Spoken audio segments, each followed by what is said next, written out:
আজকে আমি সকালবেলায় ঘুম থেকে উঠেই ব্রাশ কলগেট হাতে নিয়ে চলে আসলাম আমাদের বাড়ির সামনে ফুল গাছগুলো দেখতে। দেখো কত সুন্দর দেখাচ্ছে।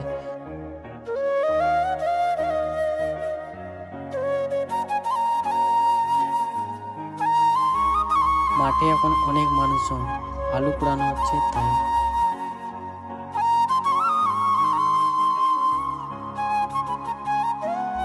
তারপর বাড়ি ফিরে এসে দেখি ছোট বোনটা খেলা করছে। তারপর সকালের ব্রেকফাস্টটা করতে বসে পড়লাম ঝটপট করে।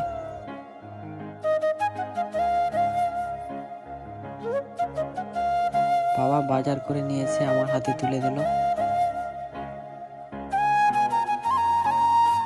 ব্যাগটা খুলে দেখলাম কি কি নিয়ে এসেছে। খাসি মাংস নিয়ে এসেছে।